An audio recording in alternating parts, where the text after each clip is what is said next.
मैंने sir 9mm pistol, INSAS rifle, AK-47 rocket launchers और even artillery भी फायर करी सर। ये सब फायर कर लिए?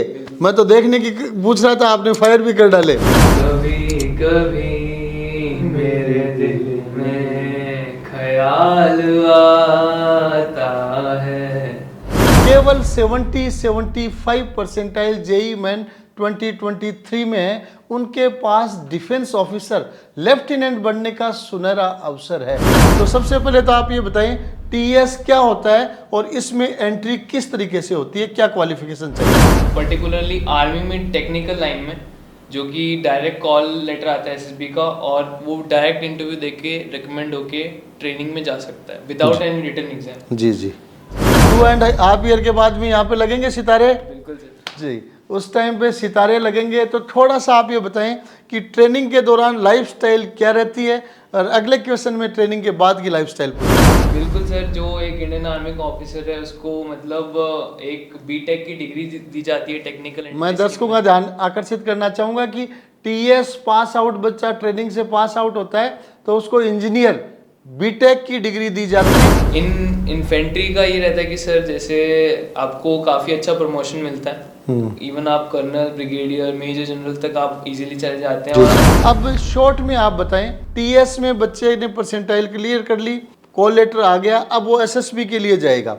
तो एसएसबी में बेसिकली क्या क्या चीज़ें उस बच्चे में देखी जाती है, क्योंकि बच्चा तो वह है जो आईआईटी जेई में जाना चाह रहा है। कौन कौन सी क्वालिटीज़ बच्चे में हो कि वो बच्चे इस चीज़ में सोचें और टीएस का फॉर्म अप्लाई करें कि उनको उम्मीद हो कि मैं एसएसबी भी क्लियर कर लूँ। तो इस वीडियो को अपने सभी दोस्तों तक जो जेई मेन 2023 के एस्पिरेंट्स रहें उन तक शेयर करना नहीं भूलें। हो सकता है आपका शेयर उनको डिफेंस ऑफिसर बनने में मदद कर सके, माइलस्टोन साबित हो सके। नमस्कार, JEE Main 2023 and JEE advance 2023 हो चुके हैं और अब बच्चों को काउंसलिंग का इंतजार है। बहुत सारे बच्चे सोच रहे हैं कि मेरे परसेंटाइल पे मुझे क्या मिलेगा, एडवांस की रैंक के आधार पे क्या मिलेगा। लेकिन आज का वीडियो बेहद खास है और मैं बताना चाहूँगा जिन भी बच्चों के केवल 75 परसेंटाइल जेई मेन 2023 में उनके पास डिफेंस ऑफिसर लेफ्टिनेंट बनने का सुनहरा अवसर है। टीईएस टेक्निकल एंट्री स्कीम एक कैंडिडेट एग्जाम्पल के थ्रू अपन आज इस ऑप्शन की बातचीत करेंगे कि जिन बच्चों ने जेई मेन 2023 में 75 परसेंटाइल प्लस हासिल कर रखे, डिफेंस फोर्सेज में जाने की रुचि है, पर्सनैलिटी अच्छी है, प्रेजेंटेशन अच्छा है, उन बच्चों के लिए डायरेक्ट इंटरव्यू का ऑप्शन डिफेंस फोर्सेज में है। तो हमारे बीच में है प्रिंस एनडीए एकेडमी से 11th-12th पढ़ने वाला और टेक्निकल एंट्री स्कीम टीएस के माध्यम से ओटीए गया ऑफिसर्स ट्रेनिंग एकेडमी गया को ज्वाइन करने वाला हर्षदीप। हर्षदीप, आपको बहुत बहुत बधाई और शुभकामनाएं। स्टूडियो में आपका स्वागत है। Thank you so much sir. तो हर्षदीप, पहला मेरा क्वेश्चन यही है कि इस वीडियो को बहुत सारे बच्चे देखेंगे, मैथमेटिक्स के जेई वाले, और बहुत सारे बच्चों को इस चीज़ का पता ही नहीं है कि वो 75-80 परसेंटाइल पर होकर डिफेंस में डायरेक्ट एसएसबी से ऑफिसर बन सकते हैं। तो सबसे पहले तो आप ये बताएं टीएस क्या होता है और इसमें एंट्री किस तरीके से होती है, क्या क्वालिफिकेशन चाहिए? सर टेक्निकल एंट्री स्कीम ये 10+2 के बाद जो एक डायरेक्ट एंट्री है, इसमें विदाउट एनी रिटन एग्जाम जो कि इंटरव्यू का कॉल लेटर आता है। तो इसका जो जनरल क्राइटेरिया है वो है कि 12th के पीसीएम के डेडिकेटेडली पीसीएम के 60% मिनिमम होना चाहिए। आजकल साइंस के हर बच्चे के 60% होते ही हैं। बिल्कुल सर जी। और जो कि जेई मेंस है, जेई मेंस के अंदर आपके कट ऑफ क्लियर करने के लिए अबाउट 70 to 75 परसेंटाइल होना चाहिए। 70-75 परसेंटाइल भी जेई मेन के अच्छे बच्चे के, हर बच्चे के मिल जाएंगे, मीन्स एलिजिबल हर बच्चा हो गया। जी। तो उसको डिफेंस में पर्टिकुलरली आर्मी में टेक्निकल लाइन में जो कि डायरेक्ट कॉल लेटर आता है एसएसबी का, और वो डायरेक्ट इंटरव्यू देके रिकमेंड होके ट्रेनिंग में जा सकता है विदाउट एनी रिटन एग्जाम। जी जी। तो ये बहुत ही बेहतरीन ऑप्शन हर्षदीप बता रहा है। अभी टीएस के फॉर्म भी निकलने वाले हैं और जेई मेन के 70-75 से परसेंटाइल से ऊपर के हर बच्चा इसके फॉर्म भर सकता है। और इसके बारे में आपको फॉर्म से संबंधित कोई भी डिटेल्ड जानकारी चाहिए तो मैं स्क्रीन पे प्रिंस एनडीए एकेडमी के नंबर शो करवाता हूँ जिस पर आप टीएस के एप्लीकेशन के बारे में पूरी जानकारियां ले सकते हैं। एप्लीकेशन फॉर्म बहुत जल्दी आने वाला है और उसके माध्यम से डायरेक्ट आप एसएसबी में जा सकते हैं। अब शॉर्ट में आप बताएं, आगे की चीज़ें अपन लाइफस्टाइल की भी पूछेंगे। टीएस में बच्चे ने परसेंटाइल क्लियर कर ली, कॉल लेटर आ गया, अब वो एसएसबी के लिए जाएगा। तो एसएसबी में बेसिकली क्या क्या चीज़ें उस बच्चे में देखी जाती है, क्योंकि बच्चा तो वह है जो आईआईटी जेईई में जाना चाह रहा था, तैयारी आईआईटी जेईई की कर रहा था। अब एसएसबी का इंटरव्यू अपने आप में स्पेसिफिक होता है, अलग चीज़ें उसमें देखी जाती है। तो कौन कौन सी क्वालिटीज़ बच्चे में हों कि वो बच्चे इस चीज़ में सोचें और टीएस का फॉर्म अप्लाई करें कि उनको उम्मीद हो कि मैं एसएसबी भी क्लियर कर लूँगा। सर, जो कैंडिडेट जेईई मेंस के लिए अपेयर होता है वो मतलब स्टडीज़ में इतना स्मार्ट होता है कि वो स्टडीज़ का पार्ट या फिर दूसरा जो है वो अपने बेसिस पे देख लेता है। उस कैंडिडेट को बस इतना करने की ज़रूरत है कि सर वो फिज़िकल फिट हो, सेकंड स्पोर्ट्स खेलता हो और बस अपना जनरल नॉलेज उसका अच्छा हो और कम्युनिकेशन स्किल्स उसकी अच्छी हो, इंग्लिश पे ठीक ठाक ग्रिप हो, तो वो कैंडिडेट आराम से एसएसबी क्लियर कर सकते हैं। मीन्स हर्षदीप का कहना है कि वो कैंडिडेट एक्स्ट्रा ऑर्डिनरी हो ऐसी कोई ज़रूरत नहीं है। बच्चे की कम्युनिकेशन स्किल अच्छा हो, प्रेजेंटेशन अच्छा हो, स्पोकन इंग्लिश ठीक ठाक हो, गेम्स में भी रुचि हो, फिजिकली फिट हो, ऐसा बच्चा टेक्निकल एंट्री स्कीम टीएस के थ्रू सीधा भारतीय सेना में लेफ्टिनेंट सितारों वाला अधिकारी बन सकता है। तो अब आगे चलते हैं हर्षदीप से, क्योंकि हर्षदीप प्रिंस एनडी एकेडमी के माध्यम से एसएसबी रिकमेंड हुआ है और आज के दिन ट्रेनिंग में है। कितने समय की ट्रेनिंग पूरी हो गई हर्षदीप? सर, मेरा 1.5 ईयर की ट्रेनिंग कंप्लीट हो गई। कितनी बाकी है? अभी 2.5 2.5 ईयर के बाद में यहाँ पे लगेंगे सितारे? बिल्कुल सर जी, उस टाइम पे सितारे लगेंगे। तो थोड़ा सा आप ये बताएं कि ट्रेनिंग के दौरान लाइफस्टाइल क्या रहती है, और अगले क्वेश्चन में ट्रेनिंग के बाद की लाइफस्टाइल पूछूंगा। ट्रेनिंग का जो सर रूटीन है काफ़ी ज़्यादा अलग अलग एक्टिविटीज़ से भरा हुआ है, starting from PT, then academic classes, games, sports, clubs. Class भी लेनी होती है वहाँ पे, पढ़ाई करनी होती है? बिल्कुल सर, जो एक इंडियन आर्मी का ऑफिसर है उसको मतलब एक बीटेक की डिग्री दी जाती है टेक्निकल। मैं दर्शकों का ध्यान आकर्षित करना चाहूँगा कि टीएस पास आउट बच्चा ट्रेनिंग से पास आउट होता है तो उसको इंजीनियर बीटेक की डिग्री दी जाती है। इसलिए इंजीनियरिंग कॉलेज की तरह ही, आईआईटीज़ की तरह ही वहाँ पढ़ाई भी बच्चे को करनी होती है। और अदर एक्टिविटीज़ हैं वो आईआईटीज़ से अलग है, क्योंकि आईआईटीज़ में बच्चा, एनआईटीज़ में बच्चा अदर एक्टिविटी करे, अगले की इच्छा है तो, नहीं तो नहीं करे। लेकिन डिफेंस फोर्सेज का ऑफिसर बनने के लिए उसको सभी एक्टिविटीज़ से गुजरना होगा।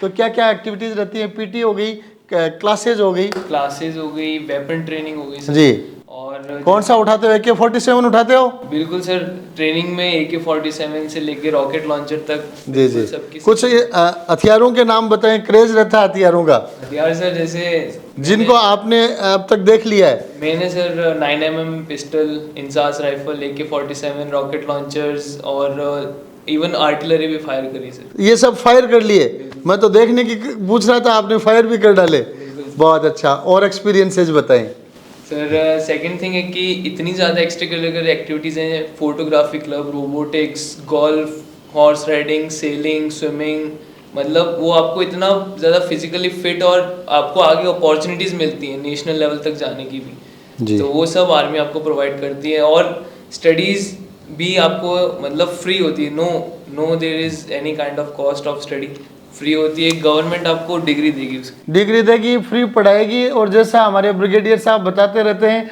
कि आपको इतने एक्सपोजर्स मिलते हैं जिनको आप पे करके सीखना चाहो तो एक एक कोर्सेज की फीस भी लाखों रुपए से ऊपर होती है। वो सब ट्रेनिंग्स वहाँ फ्री दी जाती है।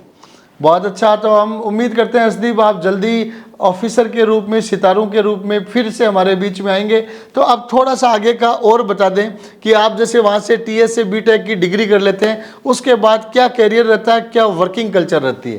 सर, जैसे इन फ्यूचर मैं इन्फेंट्री ज्वाइन करना चाहता हूँ जी। तो सर जब मेरा कमिश्निंग से पहले मेरे को चॉइस दी जाएगी जी। तो इन फ्यूचर में क्या क्या चॉइस रहती है वहाँ?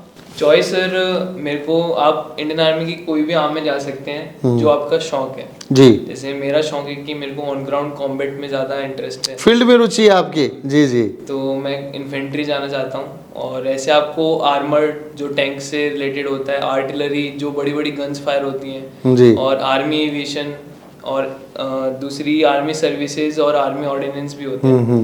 तो ये आपका इंटरेस्ट पे आप कोई भी आर्म ले सकते हैं जी। आपकी लग्जरी के हिसाब से। जी, तो इनमें फिर क्या क्या कैरियर रहता ऑप्शंस उनके पास रहते हैं?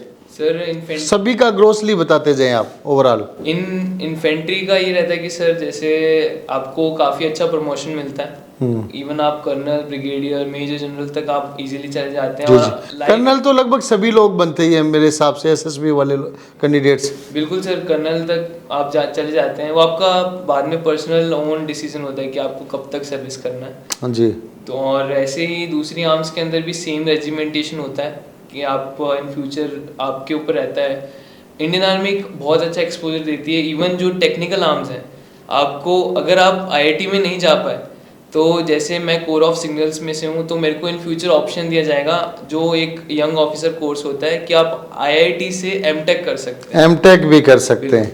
मीन्स अपॉर्चुनिटीज़ की कोई कमी वहाँ नहीं रहती, आप आगे एकेडमिक्स में भी बराबर रह सकते हो। तो आपने इंटरेस्टिंग बातें हथियारों वाली बताई, वैसे ट्रेनिंग की एक दो और इंटरेस्टिंग चीज़ें बताए। बच्चों में क्रेज आना चाहिए ताकि वहाँ तक जाने के लिए शौक पाले हो। बिल्कुल सर, जैसे ट्रेनिंग में क्या होता है कि आपको, मैं जब गया था फर्स्ट टाइम तो मैं दौड़ नहीं पाता था बिल्कुल जी। तो मैं 500 मीटर तक तो प्रिंस एंडी एकेडमी में दौड़ काफ़ी करवाते हैं, फिर कैसे नहीं दौड़ पाते आप? दौड़ एक्चुअली उनका बहुत ज़्यादा एंड्योरेंस होती है, थकने के बाद भी। जी। थकने के बाद भी आपको 15 किलोमीटर 20 किलोमीटर। जी जी, तो ताकि एकदम आयरन मैन बन जाए बच्चा। बिल्कुल सर। जी। तो उसके लिए क्या होता है कि काफ़ी लंबा आपको वेट भी लगाना पड़ता है, पीछे राइफल कैरी करके भागना होता है। तो उसके लिए क्या है, वो फिल्मों में देखते हैं, सोल्जर वाली फिल्मों में जो देखते हैं, वो पूरी फीलिंग आती है वहाँ पे। फीलिंग जैसे उरी मूवी हो गई, उसमें जी। जैसा मतलब रूटीन होता है कमांडोज ट्रेनिंग जैसा बिल्कुल सेम होता जी। है। अब आगे एक आपका हथियार होगा, पीछे पिट्ठू होता है, हाँ। आपकी पूरी कोर्समेट्स आपकी टीम साथ में होती है और आपको एक टास्क भी दिया जाता है। जी। वहाँ पे ऐसा ट्रेनिंग होती है कि जैसे आपको दिखाया जाता है कि आप इस प्रॉब्लम में हो और आपको अपनी टीम के साथ जाके उसको एग्जीक्यूट करना कैसे एग्जीक्यूट करना है, कैसे हैंडल करना है। बिल्कुल। जी। कुछ इंटरेस्टिंग बातें और बताएं ट्रेनिंग की। ट्रेनिंग में सर जैसे बहुत अच्छा एटमॉस्फेयर, बहुत अच्छा है, एक्सपोजर भी इतना अच्छा है। मतलब मैं ट्रेनिंग पास आउट करते करते मैं ऐसी कोई भी शायद चीज़ नहीं होगी जो मेरे को नहीं आती होगी। जी जी। मेरे को सिंगिंग से लेके गाना भी गा लेते हो? चलो चलो एक पैरा बोल के सुनाए कोई अच्छा सा।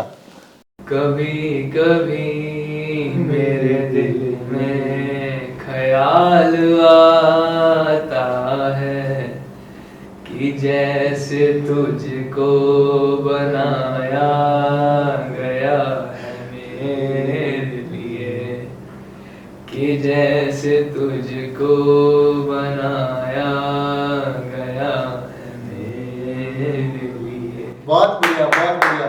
गाना तो मैं भी आपके साथ गाना चाह रहा था, लेकिन मेरी आवाज अलग थी तो मैंने सोचा आपकी आवाज डिस्टर्ब नहीं हो जाए। बहुत अच्छा, सिंगिंग का भी मौका मिलता है। और सर जैसे एक्स्ट्रा मैं अगर मेरे को पूछे कि मैं सिविल में जाके और क्या कर सकता हूँ, तो टेक्निकल एंट्री में ऐसा होता है कि आप टेक्निकल डिग्री होता है तो आपको किसी रिटायर होने के बाद भी किसी मतलब फ्री नहीं रहोगे आप। रिटायर होने के बाद भी आपके पास कैरियर के ऑप्शन, इतने ऑप्शन हैं। जैसे मेरा कोर्समेट था, उसके फादर टेक्निकल आर्म से कर्नल से रिटायर हुए जी। उनको सिविल में जाते ही एक सॉफ्टवेयर कंपनी ने हायर कर लिया था। सिविल में क्या क्या ऑप्शंस रहते हैं ये भी बता दें। सिविल में सर टेक्निकल एंट्री से आप जैसे जाएंगे तो रिटायर होने के बाद आपके पास टेक्निकल डिग्री रहेगी, वो भी जैसे इंजीनियरिंग की, कंप्यूटर साइंस की, इलेक्ट्रॉनिकल मैकेनिकल इंजीनियरिंग की डिग्री। तो आप जैसे ही जाएंगे तो आपको जैसे कंपनीज हायर करना आपके ऑफर शुरू हो जाएंगे, क्योंकि आप एक फर्स्ट क्लास ऑफिसर हो इंडिया। एक्सपीरियंस्ड हो, डिसिप्लिन्ड हो, ऑनेस्ट हो, बिल्कुल। है ना, लीडरशिप है, सब क्वालिटीज आप में है। तो इतने ऑफर्स आ जाते हैं कि आपके पास एक अच्छा खासा सैलरी का पैकेज होता है रिटायर होने के बाद भी। जी जी, बहुत अच्छा। तो ये सब हमने डिस्कशन किया हर्षदीप के साथ, जो प्रिंस एंडी एकेडमी के माध्यम से 11th-12th पढ़कर टीएस से अभी ट्रेनिंग ले रहा है। ट्रेनिंग पूरी होते ही आपको लेफ्टिनेंट की का पद मिलेगा और साथ में आप भारतीय सेना में सेवाएं देंगे। तो पुनः मैं आप सभी को कहना चाहूँगा कि जिन भी बच्चों ने जेई मेन में 70-75 परसेंटाइल से प्लस अंक हासिल किए हैं, वो टीएस का फॉर्म अभी आने वाला है, उसको जरूर भरें। और उससे एसएसबी जो इंटरव्यू आपका होगा उसके लिए देश की सुप्रसिद्ध प्रिंस एंडी एकेडमी का सहयोग आप ले सकते हैं। प्रिंस एंडी एकेडमी में हर महीने की फर्स्ट और हर महीने की 16th को हर महीने 2 एसएसबी के बच्चे स्पेशल कैप्सूल कोर्स चलते हैं, जिसके माध्यम से आप अपने स्किल्स को और इम्प्रूव कर सकते हैं। जल्दी फिर से हाजिर होंगे नए वीडियो के साथ। नमस्कार। टेक्निकल एंट्री स्कीम टीएस के माध्यम से डिफेंस ऑफिसर बनने के लिए आपको स्क्रीन पे दी गई वेबसाइट की रेगुलर विजिट करनी है। यहाँ पे एप्लीकेशन फॉर्म आपको अवेलेबल होगा। डेट के लिए आप यहाँ पर रेगुलर क्लिक करें। तो इस वीडियो को अपने सभी दोस्तों तक जो जेईई मेन 2023 के एस्पिरेंट्स रहे उन तक शेयर करना नहीं भूलें। हो सकता है आपका शेयर उनको डिफेंस ऑफिसर बनने में मदद कर सके, माइलस्टोन साबित हो सके।